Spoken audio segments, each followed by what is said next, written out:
Hey, what is going on, everybody, and welcome to the College Info Geek Podcast. My name is Thomas Frank, and this is a show that helps you become a more effective student. And today, Martin and I are doing a 5 questions episode. These ones are always a lot of fun. So, Martin, you picked 5 questions. Are these all from the Reddit, or do we have any that are not? Most of them are from the Reddit. One of them was from an email. Cool, from an email. Oh, I actually see here in the notes, we're going to start with that one. Sweet. So yeah, I thought that it would be nice to do like a fun kind of a break episode after our ridiculously long series. The Path to College ended up being almost 5 hours of content over 3 episodes. And yeah, the last one we did may be the longest podcast I've ever done, and at least that I've released as one episode. So I think it's fair to say that we were pretty exhausted after doing those ones. Oh, yeah. But hopefully you guys enjoyed them. I did particularly enjoy doing the last one, even though it was almost 2 hours long.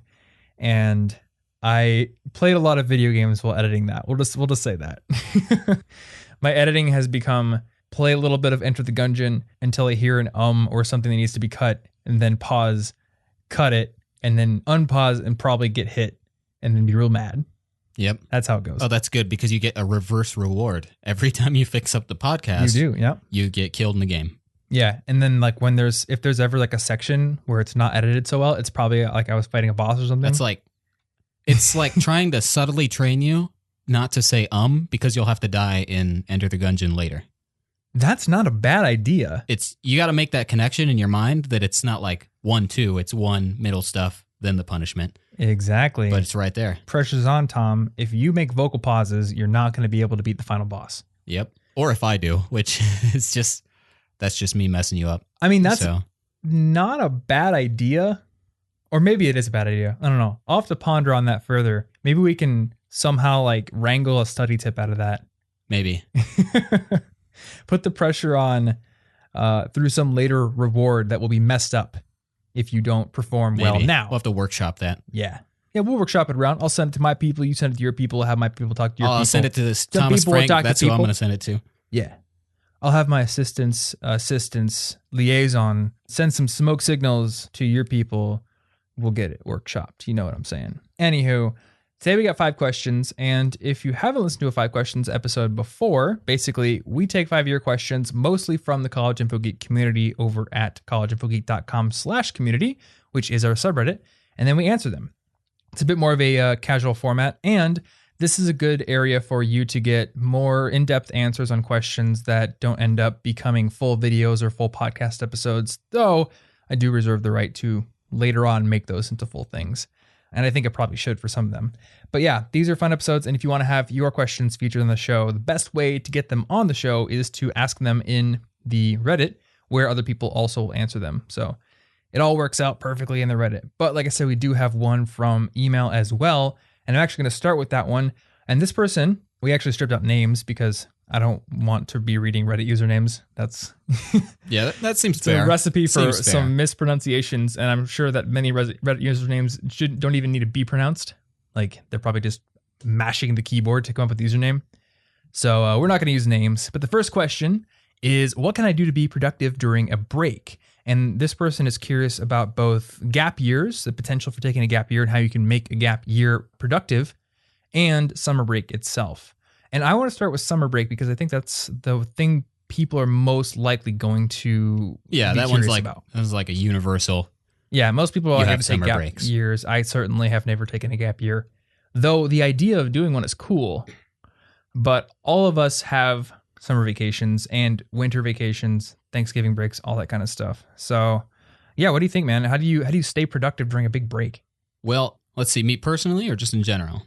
Because I know I've done a few things very specifically. Yeah, so what are some things you've personally done? Because, I mean, it's a lot of free time, so I don't think we can like say there's one thing you should do. Yeah.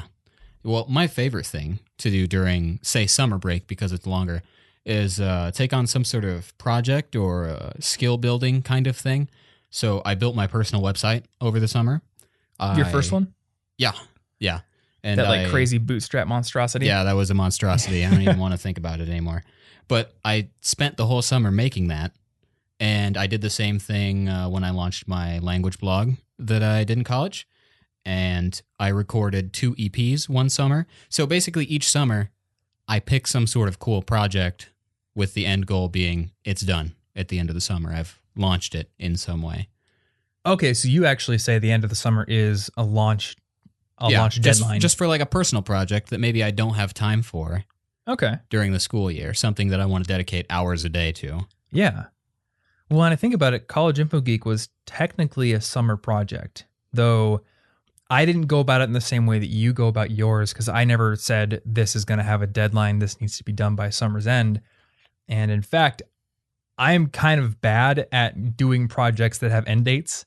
I am just horrible with this tendency to take on something and then expect myself to do it forever. Let's start doing questions episodes on the YouTube channel and we'll do those forever. And I'll be the co-host of a second podcast and do that forever. And videos will be forever. Like everything is forever. So that's probably something that I could get better at. But yeah, College Info Geek was started during a summer. And it wasn't the only thing I was doing during the summer. That summer was actually the summer that I was a orientation assistant at my university. So I was living on campus. Most of my day was working with all the new students coming in. I was giving tours. I was answering questions. I was leading panels and leading sessions to get people signed up for their classes. And I was just kind of like really steeped in the college mindset. And because I had gotten rejected from writing for that other blog, I was like, why not start my own blog? And that was kind of what I did. I hung out with my coworkers, worked, and then at night I would write blog posts, just sitting in that dorm room, and just kind of built that blog as a summer project. Now, I would say that every single summer actually ended up being kind of a College Info Geek building summer. The summer that I was interning at the big financial company, I would come home every night and work on College Info Geek. And then the next summer, that summer was entirely dedicated to College Info Geek. That was the summer we were living in the on-campus apartments together. Oh, yeah. And that was the summer you did your EP. And for me, it was just working on articles basically all day. I think I had some part-time hours at the Campus Tech Support Center again, but that was it. Other than that, and you know what? I actually didn't work there that summer. That was a previous summer. Yeah, it was just that all the time. Just full-time. Yeah, full-time. It was cool. Yeah, well, summer's a great time to do stuff like that because you really don't have time to do a full-time personal project when you have classes going on. Yeah. You don't have that same amount of time available. Sure. I was definitely working on it during the semesters, but the summer is really when I went hard. And I remember if you look on the archives, July and August 2011 is when I really started getting crazy about it. And there were like 30 articles a month versus... I think there were 30? Yeah, 30. That is insane. There were days where I wrote 2 articles. Now, they were not as long or as in-depth or as well-written as the things I make now. I think right around the time I started reading Nerd Fitness, kind of in-depth and following it and being a fan of it, that's when I started to make the shift from writing like a 600-word article that I could do in an afternoon to a 2,000-word article or a 3,000-word article that took multiple days to research and write and make pictures for it and everything. And I think even though I'm making less content, it's better. So I'm never going to try to write 30 articles in a month ever again. Yeah, it would not be useful. But it was a good exercise, though, I bet. Yeah, it certainly built out my content. Writing skills. Mm-hmm. And it was discipline. Just a good way of trying lots of different things. I mean, you can go back there and there are posts that do not belong on the site. Like you can tell this is so off topic. There's one article that sticks out in my memory right now. It's like, this is a survey about how many students watch TV versus Netflix, and like, of course, some higher education news site might publish a study about that because they want to talk about media and the new generation, but it's not at all within College Info Geek's kind of bounds. But back then there were no bounds. It was, I write about things that have to do with education somehow, some way. Yeah. Yeah, a lot looser. Yeah. And I mean, I was just trying things back then. And I think that's a really good way to make a break productive, is just try something that you think is productive or that you think will help you get somehow closer to a goal and just play, right? Oh, actually, that somehow closer to a goal reminds me of another thing that I did over one summer. And this was in preparation for my French class, but I think you could extrapolate it to other things. I spent the summer basically teaching myself to pronounce the French R by just repeating like the same several words to myself over the summer. so that when class came and everybody else was messing around trying to pronounce the letters, I could just do it and therefore focus on the grammar and vocabulary. But basically, like if you extrapolate that, I'm just developing a very baseline skill, the kind of skill that affects all of something else later. How deliberate was that? It was very deliberate. So you were sitting down for like 20 minutes a day or something and practicing? Not really like at the same time.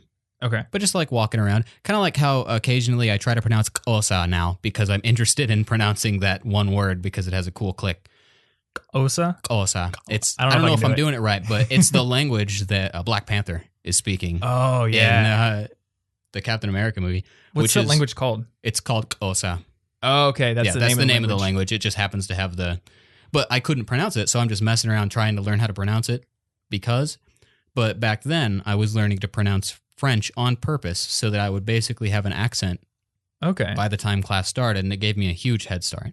Yeah, I think you remember I remember you telling me that your teacher was really impressed with your accent for it being as low level of a French class as it was. Well, see, with that also, I had a huge boost of confidence because, I mean, you're going to end up feeling dumb if you pronounce things weird because I think every American learning a foreign language is afraid of sounding like an American learning a foreign language. So, like, you won't speak up. And if you won't speak up, those classes won't help you much. May Lamo? Yeah, May Lamo. Me llama. I'm a llama. But that's the thing about foreign languages is you just have to be okay with sounding like an American practicing a foreign language. Or so I did you that are. ahead of time. Yeah. Okay. That's actually another tip to add is if you have a class coming up that you can do some practical things to prepare for, it might be useful. I would say don't worry too much about preparing for every class. I do remember when I was in high school, some summers I'd be like, man, I'm going to buy the textbook for the class that's coming up and read it in my free time, and come to realize I might as well have just done it along with the class and then used my more free summers for other pursuits. So maybe don't go too crazy on it. I'm not sure which kind of classes I would do that with other than language because I was able to just kind of say a few words throughout the day as I did other things. Yeah. And there's a little bit of a philosophical debate to be had here. When you played Pokemon as a kid, how much did you grind before fighting Brock for the first time? You know, like on repeated playthroughs, because the first playthrough doesn't count. You don't even know how hard he's going to be. But honestly, I don't remember. I've played that game so many times with so many different MOs. Mm-hmm. I've put more than 6 months of my time overall into Pokemon games. My strategy changes every time just to mix it up and make it interesting for myself. Okay. Well, I remember, and maybe you've done this a few times, I would almost always pick Charmander just because I like fire. Oh, well, but then you're at a disadvantage, he's the hard mode character for the first 2 gyms at least because he's weak to rock, or he's not weak to rock, but he's not very effective against rock, and then he's weak to water.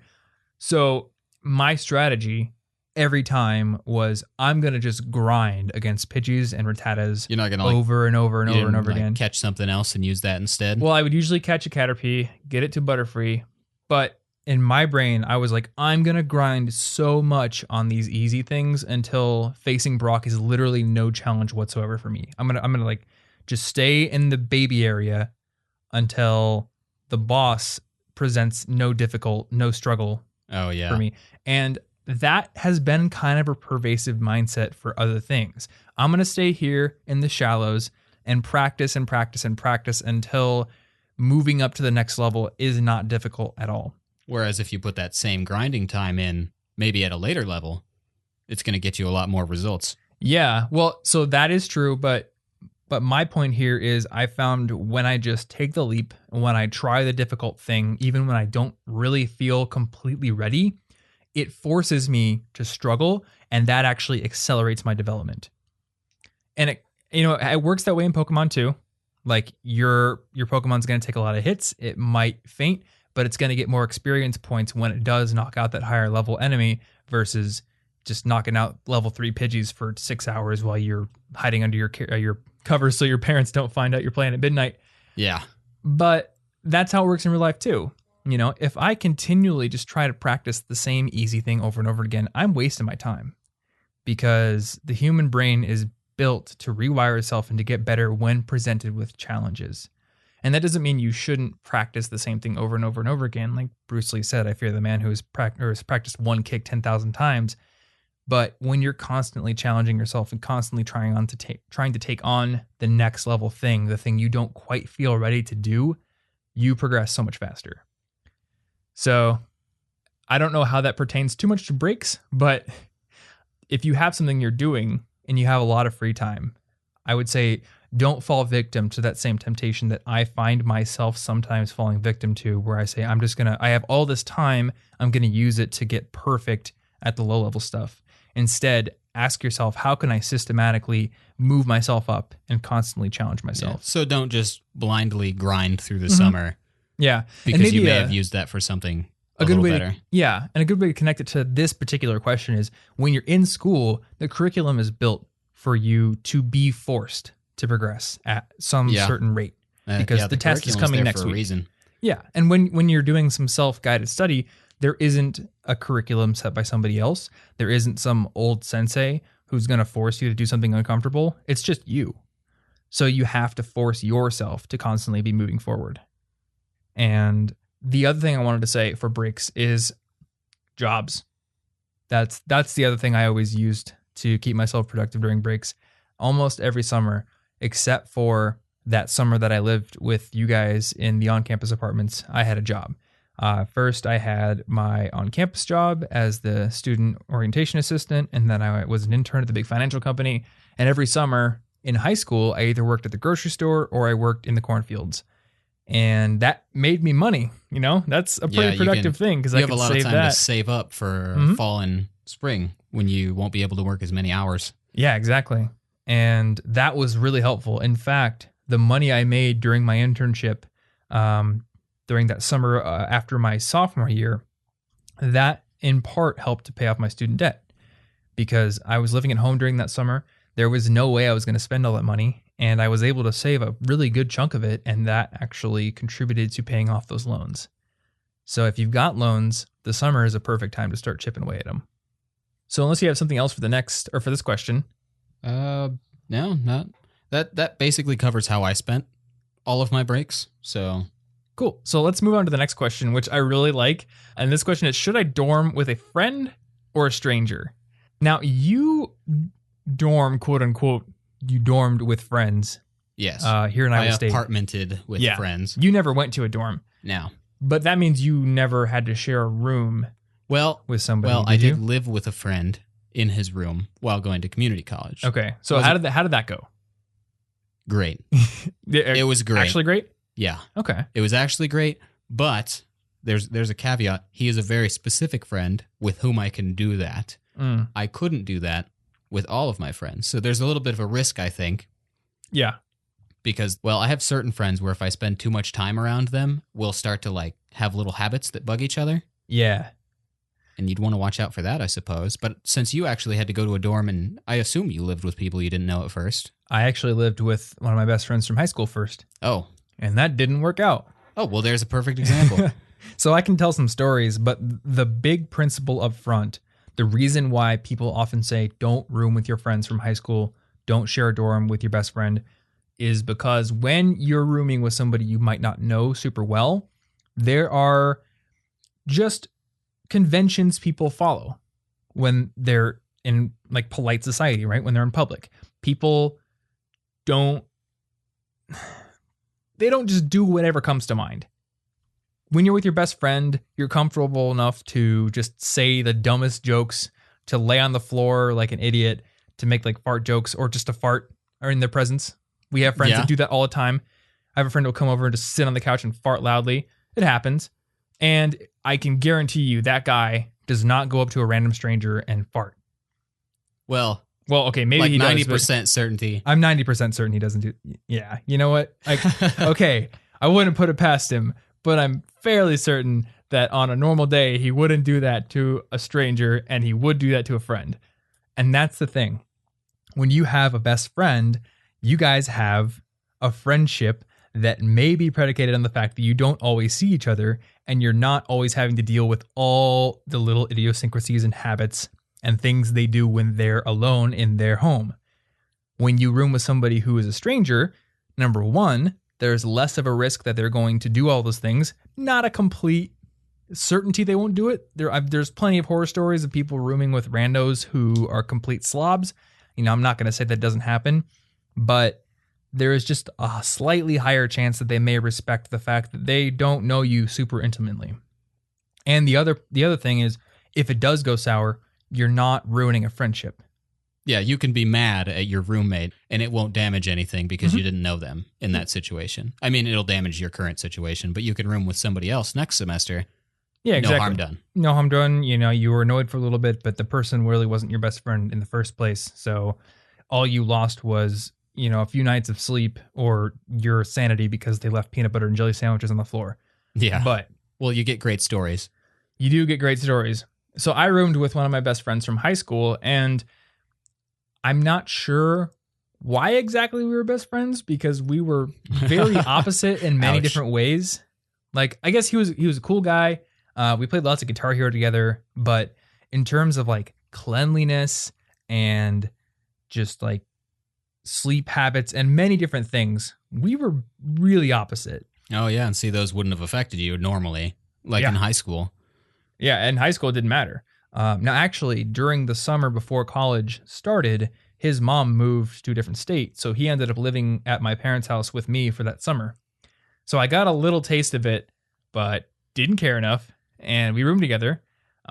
We moved to college together, had our stuff packed in the same U-Haul, and over the coming weeks, it started to get on my nerves.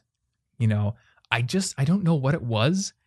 It could have been small little things, like I don't know if I was being petty, like leaving an ice cream upside down on the floor for 3 days or leaving a taco pizza on the shelf for 2 weeks, not in the refrigerator. Maybe I'm being petty. Is that an exaggeration? Is that No, he actually did those things. I don't know. I feel like I would have been a little peeved. Yeah. No, yeah. If you couldn't tell, I was joking, and I was a little peeved. Wow. So what I did is I used the online tool that let me switch rooms. The Iowa State has some online tool where you can go, and if there's a room free, you can take it. And you can do this pretty much as many times as you want during the semester, which was cool. I doubt that they let you do that now because they're so overstuffed. Oh, yeah, there probably just aren't any blank spaces. Yeah, they're stuffing people in rafters and attics and stuff at this point. But when I was there were at least a few spots open at any given time. And one day, didn't even say anything. I just moved. And my stuff was gone when he came home. Wow. And I was in the same hall. So like I told him, I was like, yeah, I moved out because you're really, really messy. And we've talked about this.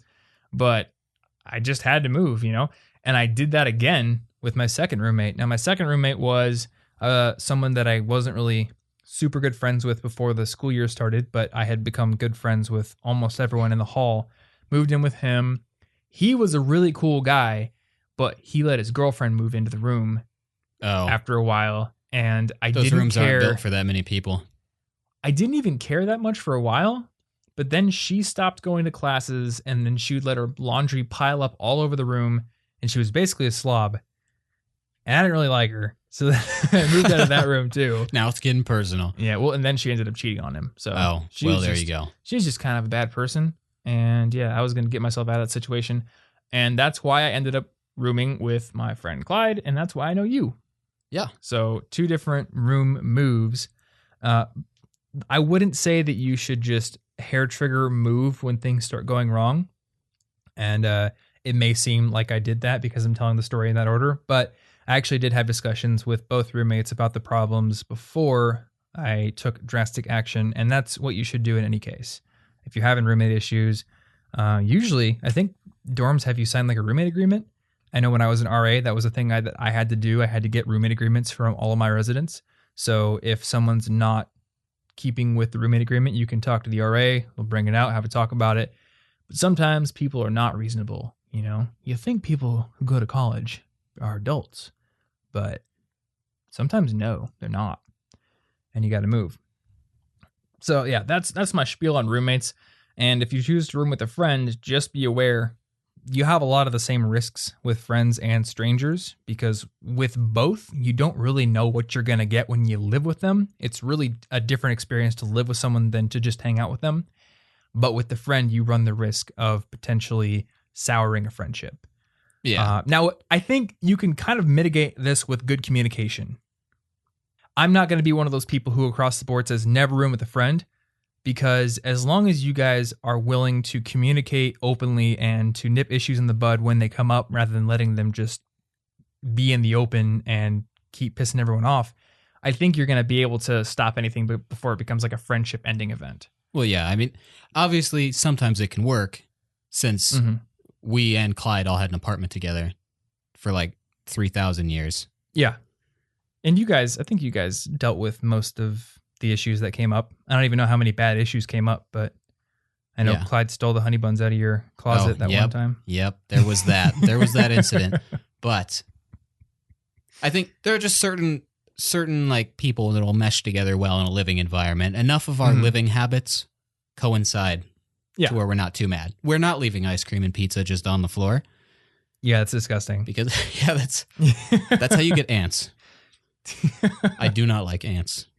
Ants are horrible. You turn into like the Hulk when you see an ant. See, I love ants outside, but when they're in the house, I go into like code red crisis alert. Pretty much. And I can't do anything until I've figured out how to solve the ants. Because they go in your computer. So don't put ice cream on my floor. Yeah. Don't think do your it. computer's a house. Yeah. It's not a good idea. And I mean, now the 5 of us live together. We're all best friends. And I think we've been doing this long enough that we were pretty confident it was going to work out. And for the most part, it's working out. There are issues, but for the most part, it works out pretty well. Yeah, well, for the most part, we were predictable at this point. We knew our actual living habits, and that's the wild card. Mm-hmm. Yeah, and I mean, there have been problems, and instead of getting super mad and moving out, well, we can't move out because our lease would make us pay a ton of money to move out early. So we just have to talk the issues out and figure out solutions. I know one of the biggest points of contention has always been the kitchen gets really dirty.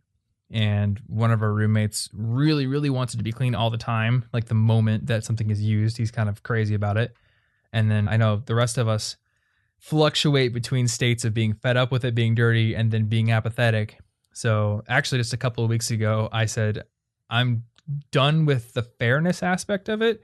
I'm just going to give myself the short end of the stick. And I put on my Habitica, clean the kitchen up, and basically reset it back to exactly how it should look, totally clean every night. And I think for the most part, you guys have started just kind of naturally helping me do that. I haven't even asked like Anna or Ashley or you to specifically help keep the kitchen clean. But I think because I'm doing it every night, everyone sort of feels like they need to pitch in too. Oh, yeah. It's like you're sending a signal, a little bit of a signal that says, hey, if nobody else ever does this, you're going to feel guilty. Yeah. Do you want to feel guilty? And I think it's a little more effective than just yelling at your roommates and being like, guys, you got to stop leaving crap in the sink. Like that just makes people get defensive. Yeah, that's just a much more effective method. Mm-hmm. Yeah, and I mean, you're always going to have roommates who don't care and who literally will not clean up. And that's the point at which you just give up and move. You know, my kind of policy with living with people and with associating with people is give them the benefit of the doubt. You know, try to work with them, try to be very open and communicative. But there's a certain point you're going to get to where you just realize, like, in this aspect of our relationship, this person is toxic and I'm not going to deal with it anymore. And those are the points I got to with those previous roommates or the situations. And that's why I moved out. So We'll put a nail in that question. Yeah, I think that about covers it. Just be cautious. Yeah. So the third question is, how do I stop from trying to multitask ineffectively? Or on the flip side, how do I focus on one thing at a time?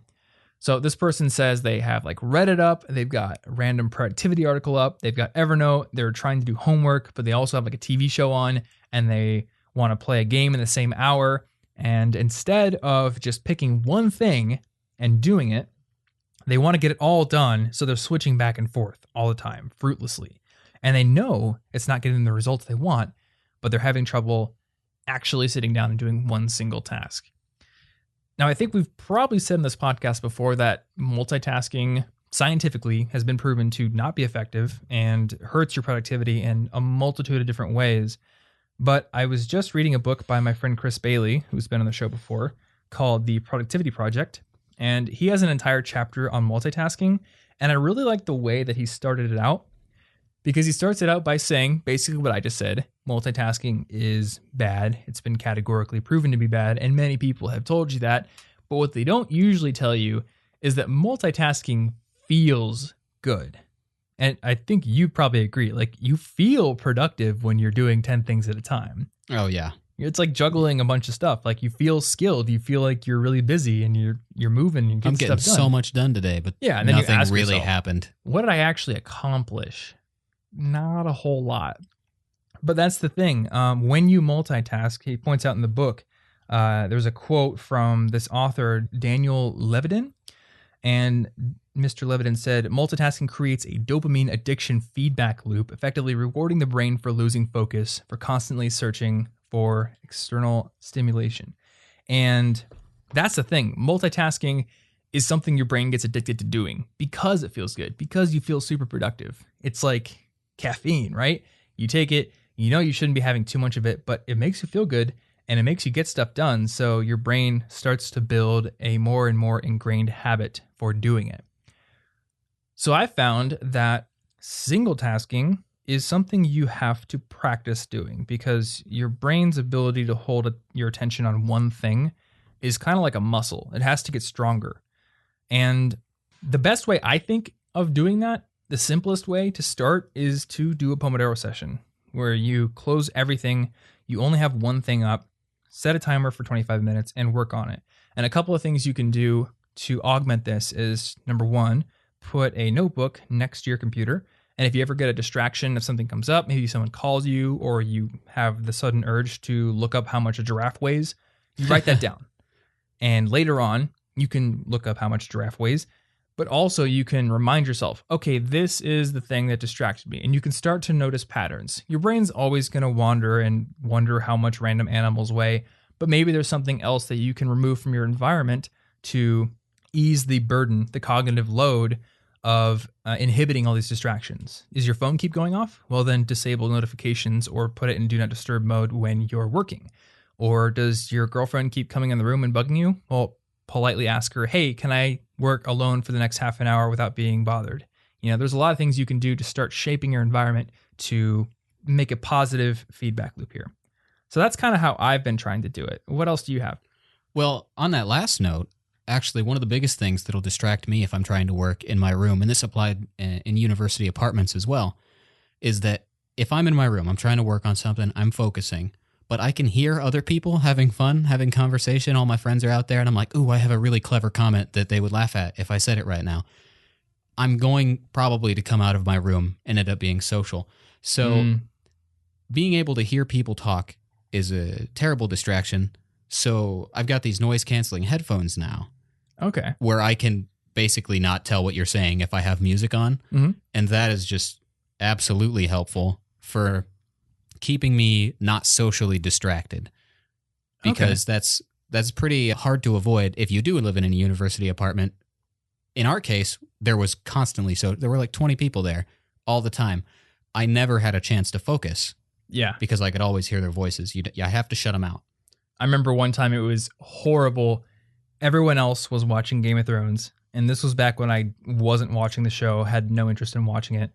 So the living room was taken up by a super loud TV show, and then Anna was really into The Walking Dead, and she was watching it in my room. Yep. So there was literally nowhere in the apartment that I could go to get any quiet safe focus zone or ability to focus. So I had to go to the apartment's office building, and they had like this little desk area set up. And that's where I wrote a lot of my book, actually, because I was writing 10 Steps to Earning Awesome Grades while Anna was on her Walking Dead binge. You just have to like leave. You have to get out of there. Yep. Yeah, and the noise canceling headphones is another good way to do it. I've noticed when I need to read at home, because I'm doing that 25 pages per day reading project. Yes. The best place for me to read is in the dingy, awful spiderweb ridden storage room downstairs. Really? Yeah. Just because there's no one's going to come bother do? me. Okay, actually, there's two places. That room or in my car. In the garage. In the garage. Just chilling in your car. Yep. Because if I read in the living room, people are out there doing something. I try to tell myself, no, I can pay attention to my reading. I've been reading every single day for 2 months. My brain has been trained to read. But actually, if you research what the brain is actually doing when it's focusing on something is it's using mental energy and mental resources to inhibit external distractions. So it's more shutting out other things than it is turning on one thing. Yeah, that's how attention works. Attention is an expenditure of mental resources to basically shove everything else out. So the fewer things there are in your environment, the less hard your brain has to work. So I put myself in my car. No one's going to bug me in my car. It's very quiet in my car. There's nothing else that I would rather be, that I'm going to be doing in my car. If it's not moving, my computer's not there to mess with. I don't bring anything else. I do bring my phone because I'm listening to my study playlist on it, but I'm not getting my phone out to play with it. Or I go down in the awful spidery storage room because I don't want to spend much time there either. Read fast. So I'm there to get my 25 pages Read before done. the spiders get you. Yeah, and I noticed that when I was reading Good Calories, Bad Calories, which was that huge 450-page, ultra-dense nutrition science book that was a chore to read. Like, it wasn't a fun read. Enlightening in some ways, but a chore nonetheless. I would go down to that spider room because I needed to get through 25 pages. I knew it was going to take me about an hour, and I wanted as little distraction as possible. And in fact, when I go down there, I would read standing up, sometimes pacing back and forth, which did help sometimes. All I can think about is that I'm going to call that the spider room now. The spider room. It's now the spider room. I mean, there are definitely combos down there. Yeah, well, that's definitely useful. Another thing that I do, one of my big problems is if I'm trying to do multiple productive things at once, I get analysis paralysis so fast. Oh, yeah. So fast. Yep. Because I just look at my daily checklist. Hey, work on some College Info Geek stuff. Work on some Spanish stuff. Read. And then I wake up and I go, oh, what should I do now? And then I sit there for a half hour thinking, which one of these should I do? I could have done one or two of them probably, but I'm not doing them because I can't decide which. So my solution to that has been to give myself a default order. I do them in this order unless some sort of event comes up that forces me to change. Okay. Because removing basically that choice preemptively allows me to get to work on one thing a lot more easily. Yeah. It's not a question anymore. There's no what's next. It's right there. Do that next. Have you ever heard of Hick's Law? Yes. So for anyone listening to this who doesn't know, Hick's Law is an observation that the more choices there are for something to do, the longer it takes someone to make a single choice. Now, this law has most often been applied to things like user experience design. Like if you have a website and the homepage has a zillion links on it, then when they do user experience testing, when they basically watch people use a website, it takes them exponentially longer to pick one of those options. Whereas if it's easier, if there's fewer options, then they're more apt to just choose one right away. Yeah, the only option is to sign up for my newsletter. Yep, sign up for my It's newsletter. the only option. There's going to be 10,000 pop-ups that are going to come up and make you, and I'm going to track you on Facebook, and I'm going to come to your house in the middle of the night and make you sign up for my newsletter. It's easy to make that choice if it's the only choice. You don't want to see my face in your window. I do. Sign up for my... So that's like the second floor. I would be impressed. If you do, there's a second newsletter you should sign up for. Oh, That's the okay. I'm going to stalk you newsletter. All right. Actually, that reminds me, there was a What fish could that market. possibly remind you? There was a fish market, not the stalker thing. Oh, the Hick's Law okay. thing. Go on. There was a fish market that they had really high quality ingredients, but they were suffering. And they had like 50 choices of fish and all these different rubs and sauces and marinades and stuff. And they brought in this consultant who got rid of all the 50 choices, got rid of all the different rubs and everything. And they reduced down to 3 types of fish. And each one was paired with a specific fish rub. So You didn't even like choose which rub you wanted on your salmon. Like, you can have the salmon with the lemon rub, or you can have the trout with the breadcrumbs or whatever. I don't remember the exact combinations, but it was 3 specific combos. And sales skyrocketed. Why? That's amazing. Because for the most part, the average consumer is not looking for the exact specific fish and the exact specific rub they want because they don't know what they want. What they want is somebody who's knowledgeable to sell them something that's going to taste good. So 3 choices, and the market basically saying, look, this fish paired with this rub is going to taste good. We're the experts. Listen to us. People bought it. That's beautiful. You can do this yourself because you have your planning time where you are planning what you're going to do later. And then you have what I like to call robot mode, where you are no longer choosing what to do, you are acting upon the plans of your previous self. So, like Martin said, you can create an order in which you'll do things. Now, I like your default order idea. The one maybe caveat that I would give to it is I've noticed that there are specific times of the day where I have more motivation or more energy. Chris calls it the biological prime time in Productivity Project. And I have to respect that when I'm choosing what to work on, because if my default order is maybe, do email first or something, and it happens to be my biological prime time, it would actually be a waste of my time to start with email. I should start with the most creatively intensive project. Even if I don't want to do it, I should start it on it, because I know I want to use the best hours of the day to get the most important work done. Yeah, so maybe when you set up an order, keep in mind, is there a pattern? Which of these, like when you wake up, are you really focused, or are you kind of groggy and could only do something mindless first? Mm-hmm. Kind of take into account what you're likely to do best. And then if you're really, really inspired for something and you can go ahead and override the order on a special day, that's why mine's a default order.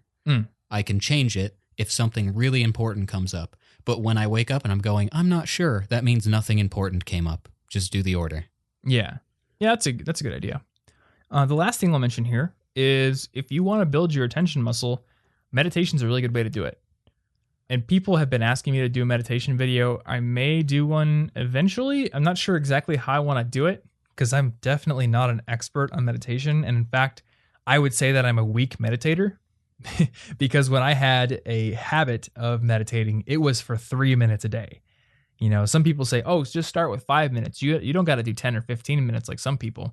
5 was too much for me. I just did 3.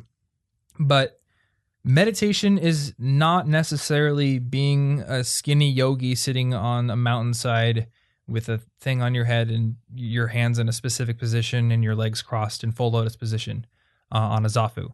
Though I know you do sit on a zafu. I do. Well, I meditated for like 40 minutes that one time. I am an expert. It's no big deal. Okay, so I'm going to say what I know about meditation, and then I'll let you kind of add in, because you are much more in tune with this than me. You're basically Dalsim. Street Fighter? Yeah, and I would be... Who would I be in Street Fighter? That's a good use of this podcast. Going to be Zangief. Let's just talk about who we would be in Street Fighter. I'm going with Zangief. All right. Oh, that was quick. I know, right? Who else is going to crush man's head like sparrow's egg between thighs? Anywho...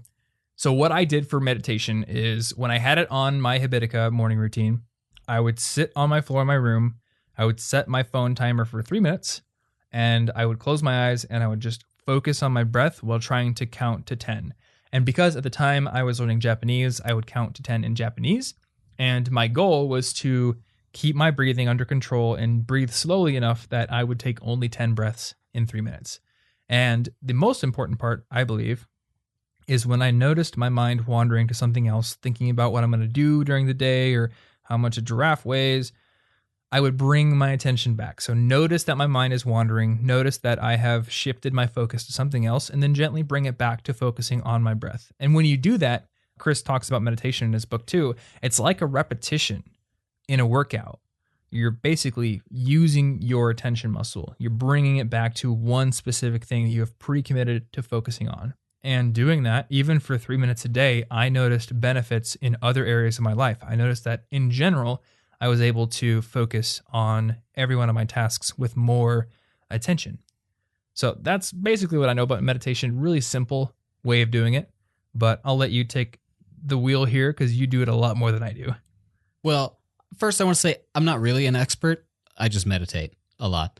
I don't know if that makes me an expert, but I've never meditated like under a waterfall and connected with a greater being, Well, here's the thing. I haven't done that. You enjoy meditating. Yes. And I did it specifically because you did it with a purpose. I wanted the benefit of it was a tool for greater you. intention, and I don't like it. See, I meditate for several reasons. Sometimes it's to kind of emotionally bring myself back to neutral, to calm myself. Sometimes I'm meditating on an idea, like I'm thinking about a really hard question or problem, and I want to think about it without any distraction. So that's what I focus on. And sometimes I want to focus on nothing, my breathing or some music. I listen to some shakuhachi, like Zen Buddhist meditation stuff.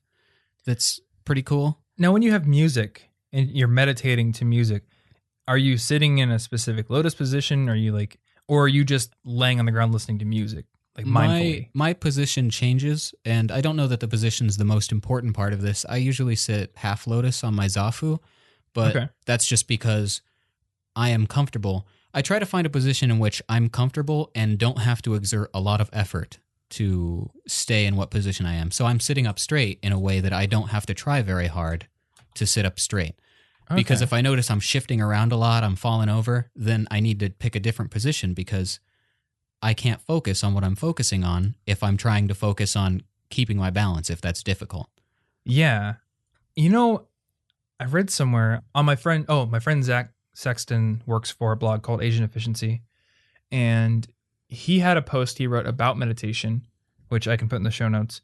And he named multiple different types of meditation, which is like one was called, I think, Zen, which is like high difficulty. You're just focusing your concentration on one thing, like your breath or a candle or something like that, and then doing your best to not let any thoughts come into your mind. I guess that was my conception of meditation for a long time. But it sounds like you do it in many different ways. Yeah, Where you're just trying to definitely depends calm your emotions or do something on what's going on Mhm. in my life. So maybe what I don't like is Zen meditation, which is working out your attention muscle. It's difficult, which is why I don't like it. My brain wants to be, immersed in a ridiculous bath of tons of stimulation and things. And Zen meditation denies it that because I'm only focusing on something very mundane. But when you said music, it did remind me there was a night recently where I put on my headphones and I listened to one of my favorite songs of all time, which is Art of Life by X Japan. It is a half an hour long song. And I just laid on my floor with the lights off and listened to the whole thing while doing nothing else. And that was really enjoyable. See, And I guess I it would sounds kind of like consider that meditative. Okay. If you're really focusing on it, how different is that from focusing on your breathing? It's just not your breathing. It's I guess that's true. nothing but the intake of your ears. You're focusing on Mhm. one sense and ignoring the rest. Yeah, that makes sense. Because when I do listen to music, usually it's in the car or it's while I'm working. It's total Music's background. usually a background, right? Mhm. It's just passive. But this was a much different experience because I was very, very intently listening to each instrument. I was like imagining being in the room, watching the drummer, watching the guitarist, everything. It was a very mindful experience. So that was a cool thing to do. And I would imagine maybe the benefits aren't as intense as focusing on your breath and doing something that's much more mundane because it's harder. But maybe even listening to music mindfully could help you increase your maybe. attention. I once listened to all of the Mars Volta's discography. At the time, it was like 5.5 hours straight, nothing else. I did Really? that because I was writing my senior paper in high school on the Mars Volta. So I just did that, and that's Wait, you wrote a senior paper in high school about Mars Volta? yeah, and I got an A. It's no big deal. My senior paper in my final advanced composition class, we were allowed to write about basically whatever we wanted. And I wrote an album review for this really cringy, really like emo album by a band called I Am Ghost, which I still listen to. I love Beautiful. that band. And I also posted it online on this music review site because I was kind of a member of that at the time. And I got an A on that too. So looks like That's kinda we're weird. both music review That's writers the in high secret. school. That's the secret to success. Write your senior paper on a cool album. It's either got to be weird emo rock or like even weirder progressive Yeah. space rock. Yeah, it's wonderful. But I would say I that love that Mars Volta. experience was very meditative because you're focusing on that for how long? That's so much more intense than what Yeah. most people will focus on anything for. Even if you're Netflix binging, you're not really even focusing on that show for too long. You probably got your phone in your hand, and then halfway through you're like, I'm going to get a snack. You can't even focus on the relaxing things. Dude, that's something that really annoys me is when people turn on a movie or even like they're playing a video game and then they have their phone out at the same time. Yeah, like Like, you're not how- even focusing on the fun stuff. So how are you going to Yeah. focus on the productive, difficult stuff? I think that's a big problem. Every time you split your attention, even when you're doing something fun, you're ingraining that pattern. Just like Daniel Levitin, the dude who wrote The Organized Mind, multitasking creates the dopamine addiction feedback loop. And when you're multitasking, when you're having fun, you're just continually strengthening So that you're pattern. you're robbing yourself of productivity potential, but also just the potential to enjoy yourself more Mhm. fully. So maybe in addition to maybe adding a small amount of meditation to your daily routine if you want to, you could just try to mindfully single task when you're having fun. So if you're playing a video game or you're watching a movie, tell yourself, I am only going to experience this one thing while I'm doing it. I'm not going to be on my phone on Twitter while I'm watching this movie. I'm not going to be playing a game on my DS while also playing a game on my my Wii U or whatever. And I think if you can mindfully have fun in one area, that is going to somewhat translate to your ability to work on just one task when you're working. Not going to be a silver bullet. I really don't want to overstate the potential usefulness of doing it in this way, because I think the most benefit is going to come from actually working on one task, doing Pomodoro sessions, and forcing yourself not to get distracted while you're working. And I think you'd probably agree. Yeah. Like the trick is to be mindfully doing something, whether it's work, play, meditation. Just, you need to make the decision and do it. It's going to be difficult, but it'll pay off. Mm-hmm. And I really think writing down what distracts you on a piece of paper. That's really wonderful. effective. That's kind of similar to that test taking thing where you write down your stress. You're pulling that idea out of your brain. Mm-hmm. So we have talked about a lot of things just for that one question. We recommended many things. Yep. And that kind of leads us in perfectly to this next question, because we had another student ask, that is good. How do I effectively intake and use so much self-help information that comes from everywhere? Just everyone is telling me there's all these gurus, all these successful people saying, do this, do this, do that. That is it's a fantastic question. And I remember asking myself this same question because when I was starting college info geek, I had an RSS feed full of like 20 or 30 productivity blogs. And the thing about a productivity blog, and even a blog like mine, which is a productivity blog in disguise, is we have a publishing schedule. Every single week, we're like, man, what's something helpful that I could share with people? And the thing is, just because productivity guru X shared this thing doesn't mean it's right for you right now. Yeah, you don't have to be like, okay, you've got 1 week to master this, because next week I'm going to give you something new. Yeah. I actually stopped listening to business podcasts. I used to listen to things like the Smart Passive Income podcast that's run by Pat Flynn, things like the Fizzle Show and the Sean West podcast, and all these, online business podcasts. And they're all talking about ways you can improve your blog or network better or get more email subscribers, all this stuff that I care about because I'm running an internet business. And I'd be in the car just driving somewhere, and then I'd listen to the next episode and I'm like, oh my God, I need to drop literally everything I'm doing right now and go do that thing. I really need to do a content audit on my blog. Martin, we need to take like 6 weeks to systematically go through every blog post on the site, change the ones that need changing, delete the ones that need deleting. And there's a project for that in Asana sitting right there. Yep. It's probably something we should do, but not at the expense of what we're currently doing. Exactly. I have to trust that my previous self has committed to some productive things in the past, and those aren't immediately accomplished. They take time. Anything takes time. So you simply can't integrate every single piece of self-help and productivity advice you get. It's not going to work. The ironic thing is, like, this is going to be a piece of advice. So throw it on the stack.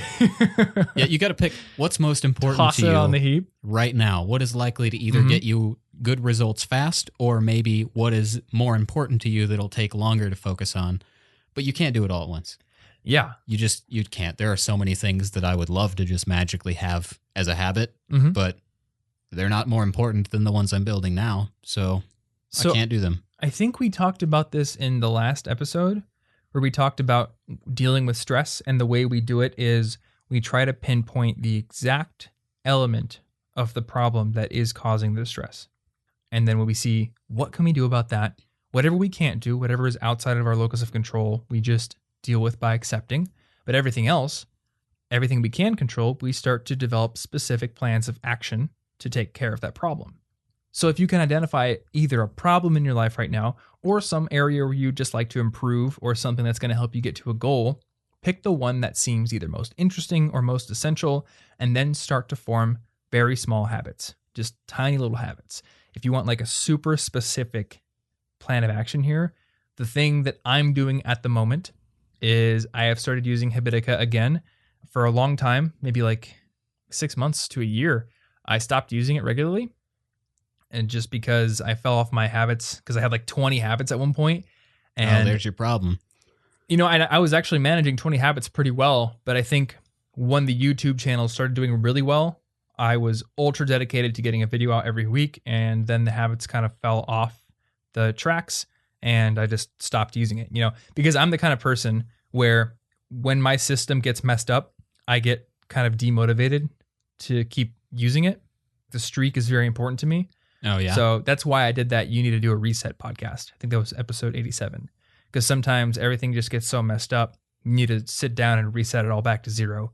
And that's what I did with Habitica. So I noticed I wasn't reading enough. I noticed that I wasn't drinking enough water. And I noticed that I wasn't getting to bed on time. Those were like a few things that I thought were really negatively affecting my progress and productivity. So instead of listening to every productivity guru out there, instead of like reading every single tip in the Productivity Project or any other book that I'm reading, I've just decided my main focuses right now are I'm going to get my 25 pages of reading done every day. I have a habit in Habitica that says start my wind down ritual 45 minutes before bed. So I know what time I need to go to bed every single night. 45 minutes before then, I got to start the wind down ritual. And then I'm getting my hydration done. And one other thing I'm doing, I forgot about, I'm also writing for 10 minutes a day because I noticed with the videos only coming out once a week, I was only writing one script a week. And I think that writing is probably the most essential skill that I need to be practicing as a content creator. The editing is important. The podcasting is important. All that stuff's important. But at the end of the day, it's getting ideas out of my head and into a system, and just the practice of that is most important for me to do. So every single weekday, I'm writing for 10 minutes. I basically just pluck a question out of the Reddit or just something out of my head that I remember somebody asking me. I make a new note in Evernote, write the question, and then spend 10 minutes writing an answer. And this is complete freeform. It's not in any state ready for publishing, but it's there now. The ideas are on, not paper, but digital paper. And now they can be fleshed out. Now they're there to be manipulated. Yeah. So you're working on multiple things at once, but you've picked a few things. Mm-hmm. A few things that are the most important, and you're building small habits out of them that you can actually juggle at once.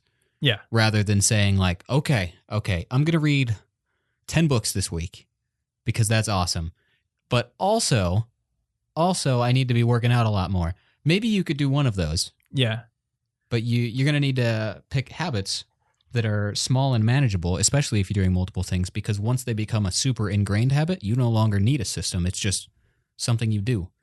Yeah, and then exactly. You can do the next thing. Then you can add something else because you no longer have to tell yourself to drink enough water. You just do it. Mm-hmm.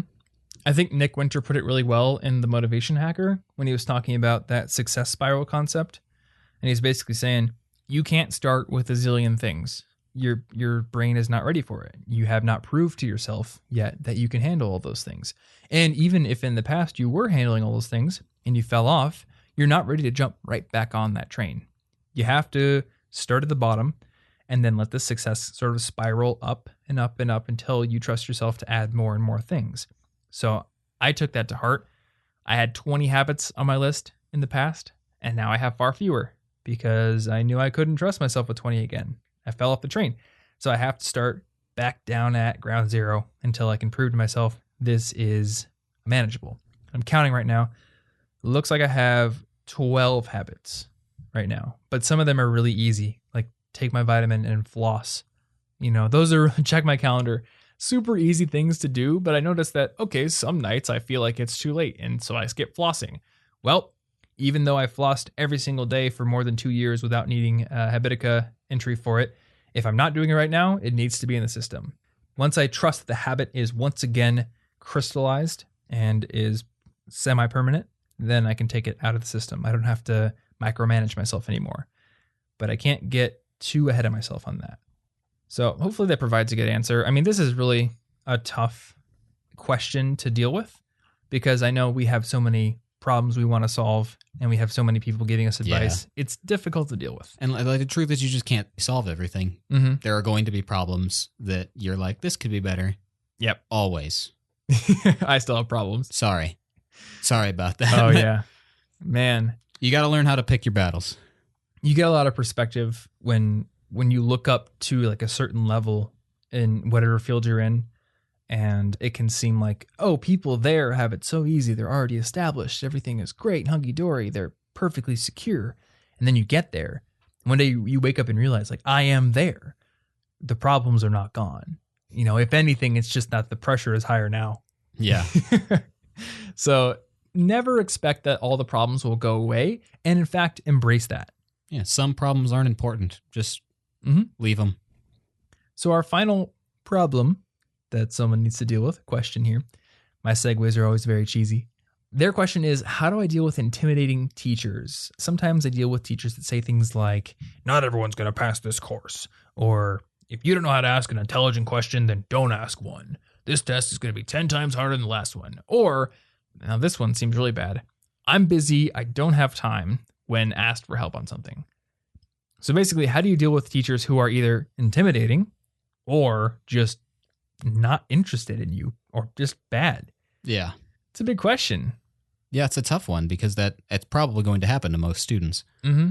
But first, those first few things that this teacher's been saying, not everybody's going to pass, it's going to be really hard. It could be not that they're just really mean, but that they're trying to instill some sort of motivation and independence, military style. Maybe that's their style of imparting things. Well, these questions sound like something that would be asked, not questions. These things sound like something that would be said in a weed out course. Yeah, the people who are willing to work hard are going to get through because they only want the people who are willing to work hard to get through. They're like trying to intimidate you to prove that you're willing to deal with that level of stress. And I got to sympathize with professors on this point in some cases, because they are dealing with it's a lot of thunder. They're dealing with new students every semester. And they know that a certain percentage of these students just don't care. They're trying to pass the class for an easy A, or it's just a requirement, and they're going to try their best to help everyone, but they really want to instill that motivation in the percentage of students who are going to care. So some professors use some tough love like that. And I got to say, not everyone is going to pass this course is a pretty tame thing.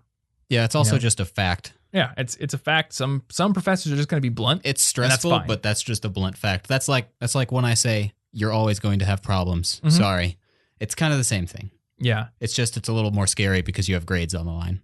In fact, I kind of want to say this now because I think it needs to be said. I believe that most students are aware of this and can deal with it, but for the few that may not currently be prepared for it, a college professor is not your mom, and they are not obligated to be super nice to you. It would be nice if they could be professional and courteous, but they're not always going to be, and they're not always going to be 100% accommodating. They're not always going to have the same beliefs as you. They're not always going to have the same internal beliefs about how people should be motivated, about how they should be punished when they do something wrong and reprimanded, and that's okay. Yeah, well, you're not going to be able to expect that after college either. You're going to have bosses you don't like, and they're going to be in a position of authority. So your choice is either learn to navigate these adult social waters where you don't agree with everything, or quit that job, find a new one. Yeah, exactly. You can't just bend everyone to your will, unfortunately. Yeah. So the principle here is to realize your teacher is in a position of authority over you. That position demands respect. Now, hopefully they are caring. Hopefully they're courteous and professional and have your best interests at heart. Sometimes that might not seem the case. And in some instances, there are professors who are inept teachers, or there are professors who are frankly more concerned with their research than the teaching that they're obligated to do. It happens. I personally believe the majority of professors out there do care about their students. They are passionate about teaching. So for the most part, I don't think you're going to run into these problems, but every once in a while you do have that problem, and it's just how reality works. You're going to have to deal with it. The nice thing is that your professor is not the only source of information in your class. Most classes have TAs that you can talk to. There are often tutoring services on campus. You might have to pay for them. Sometimes they may be free. There are friends who have taken the class that you can study with. You may be able to get previous exams. And honestly, in a lot of classes, I have just used the textbooks and the lecture slides, even if they're just teaching straight off of slides that the publisher gave them. Those are often enough to get through the class. So maybe you're not buddy-buddy with your professor, but you can utilize all the other resources besides the professor to do well in the class, and then just kind of put it behind you when it's over. So I think that's a pretty good answer here. And we are over the hour mark. So I think that's probably where we're going to start wrapping up, unless you have anything else you'd like to add to that question. No, I think that's pretty good. Cool. Well, to the people who made those threads on Reddit for 4 out of the 5 questions, thank you for your questions. I'll try to link to those threads in the show notes for this episode in case you want to see other answers by other students. And speaking of show notes, you can find those over at cigpodcast.com. Check out the episode 112 link on the page if you want to find all those links and links to all the resources that I mentioned, like Chris Bailey's book, The Productivity Project, Hick's Law, all the music we talked about. That stuff will be on that page. And also, the last thing you'll find on that page is a link to rate and review the podcast in iTunes if you would like to support the show. That is a great way to do it. Ratings and reviews and subscriptions if you haven't subscribed. All those things kind of bump the show up the rankings and show it to more people, make it more visible, and it makes me a very happy camper. So if you do that, massive appreciation out to you. But thanks for listening either way, and we will see you in next week's episode. Stay cute.